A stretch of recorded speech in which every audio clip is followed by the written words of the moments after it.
Kia ora, good evening. Labour's spokesperson for Justice and Labour, Andrew Little, is condemning the accessing of personal information of Labour Party members by National Party staffer Jason Eade. This morning on National Radio's Morning Report, Prime Minister John Key said he thought it was okay for his staffer to probe through the Labour Party membership database. Mr Key also stood by Justice Minister Judith Collins, despite calls for her sacking after she admitted leaking information about a civil servant to blogger Cameron Slater, who then launched an online campaign that led to threats against the life of the civil servant. Whoever it is, whatever organisation, public or private, political or non-political, you don't go into a website, find a security breach and then just take advantage of it and fossick around. There is no political justification for it. The convention in the industry is that if you find an insecurity in a website, then you let the proprietor know so they can get it patched up. There is no justification for it. The Prime Minister is way off beam when he says that, and it just shows that his moral compass is frankly broken. Whatever side of the political spectrum you're on, again, it's not a good look, is it, to have people accessing anyone's personal information? Not at all. It's and it doesn't matter, political, non-political, whatever end of the political spectrum. People have got to know if they provide their personal information to an organisation that it is secure, and if somebody does breach it, then they have an equal duty to let that organisation know, not to fossick around and try to use it for some sort of political advantage. You're the spokesperson for Justice, Labour spokesperson. What are your thoughts on Judith Collins at the moment, having basically admitting she's released that information about a civil servant? Yeah, listen, I think Judith Collins is well past her last chance, and I think the information now that she's actively conspired with a blogger to expose information about a public servant is something that's just totally unacceptable in the running of a government in New Zealand, and she should go. Either side of the political spectrum, you don't want civil servants to know that maybe information could be released, confidential information. You want to attract good civil servants, don't you? Yeah, I think public servants have an important job. They've got to advise ministers. If any minister thought that a public servant had breached their obligations, their duties, then there's a simple way to deal with it, and if they have breached it, then they're most likely down the road. But to feed it off to a blogger whose job is to defame and destroy reputations, that is unforgivable for a minister, and she should no longer be serving as a minister. Effluent ponds in danger of overflowing due to wet weather conditions can now be dealt with through temporary remedial action. Environment Southland's announced a temporary enforcement policy to help farmers deal with potential effluent overflows until September 30th. The relaxed rules allows farmers to partially drain effluent ponds without the risk of prosecution, provided they meet certain conditions, including advising council of planned drainage. Farmers must ensure only the amount required to prevent them overflowing within the next fortnight's removed from the top of the pond on each occasion, and is applied at the lightest rate to the driest area of the farm, a minimum of 20 metres away from flowing water. Arguably one of Invercargill's most glitzy events, the Fight for Kids charity fundraising event took place at Stadium Southland on Saturday night to an eager crowd.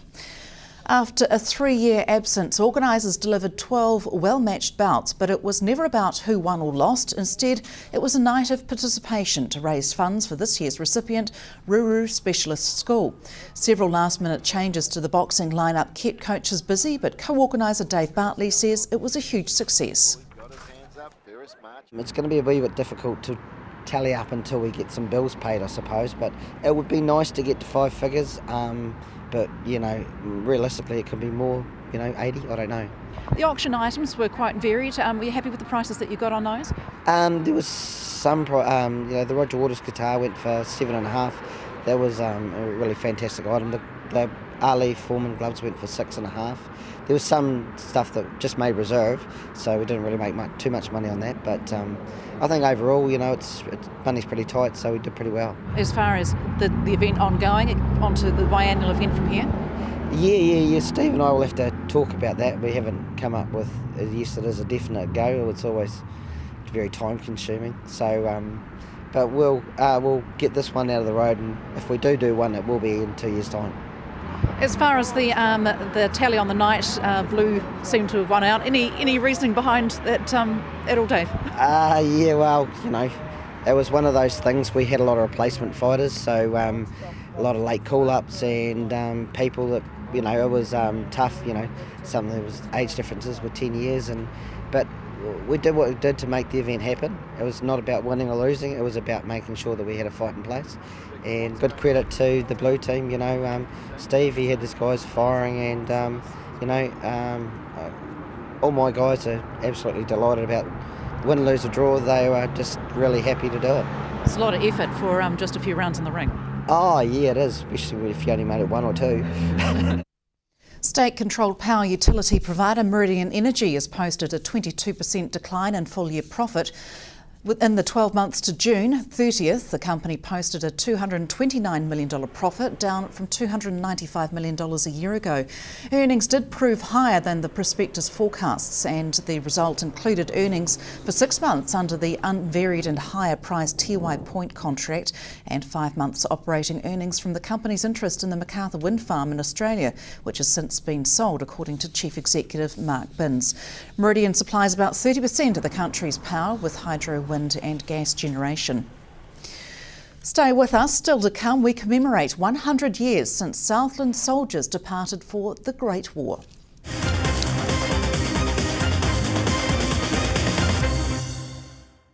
Welcome back. A special reenactment of the departure of the first Southland troops to World War I was held at Invercargill's Cenotaph and Railway Station yesterday. A century ago yesterday, 146 Southland men were farewelled from the Invercargill railway station on the first stage of a journey that would see them fight at Gallipoli and then in the meat grinder that was the Western Front. Invercargill Mayor Tim Shadbolt read the speech his then counterpart Invercargill Mayor McFarlane gave at the time of the departure. His district counterpart Gary Tong in turn read the address from then President of the Southland League, W.D. Hunt. Both men shared the duty of reciting the Roll of Honour for 1915. Both men were moved by the occasion. Well, that was the cruel irony of that war, that no one really had the vaguest idea what was going to happen. And the mechanisation and the industrialisation of armies and the development of air forces and tanks really changed the whole nature of war. And yet so many of our generals brought through the Boer War had no idea what to expect. And there was just such huge tragedies that was the result of this lack of knowledge. I actually said when I was standing there at the Cenotaph with Mayor Tim that we're pleased that we don't have to actually do this for real in our era. Taking a break from door knocking and campaigning was Labour's candidate for Invercargill, Leslie Soper, who has a direct connection with the first contingent of troops to depart for the conflict. Her grandfather seeing action at Anzac Cove and later commended for his bravery on the Western Front.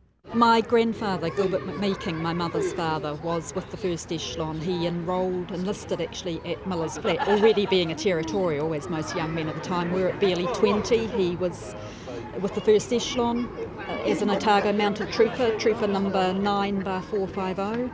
Went, of course, to Egypt with the others, and they trained there, went to Gallipoli where they fought unmounted. Of course, they had to leave the horses behind and fight unmounted at Gallipoli. The Otago Mountains were devastated at Gallipoli. They held the ridge below Shonut-Bear, which is why some of them survived. My grandfather was one of 50 who were kept as an Otago mounted troop after Gallipoli and fought all through the Western Front as a mounted rifleman. A lot of the surviving Otago Mountains were, because they had been so devastated as an Otago mounted force, were put into other troops. But about 50 stayed as the Otago Mountains. My grandfather received the Belgian Croix de Guerre from King Albert of the Belgians in 1918, came home in 1919. And like many young men who returned from the trenches, Leslie Soper's grandfather spared loved ones the horror of the conflict.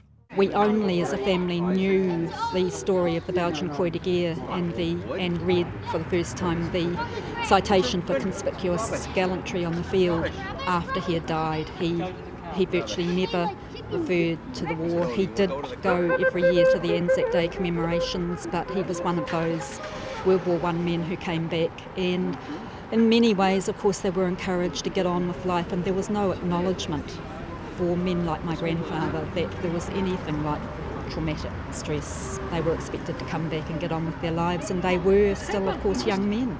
This reenactment is just the start of many events on the calendar, says organiser Dr Aaron Fox. Next on the list will be September the 3rd, that's 75 years since World War II started, coming up next month. And then next month, the 28th of September, we're looking to link in with Dunedin's commemorations, what they're calling Embarkation Day. That's the day marking when all the Otago and Southland troops left by boat for Wellington and then overseas, so next month's the biggie.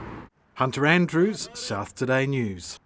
More confirmation of the popularity of Queenstown as a destination of choice today with the release of Queenstown Airport's monthly passenger report.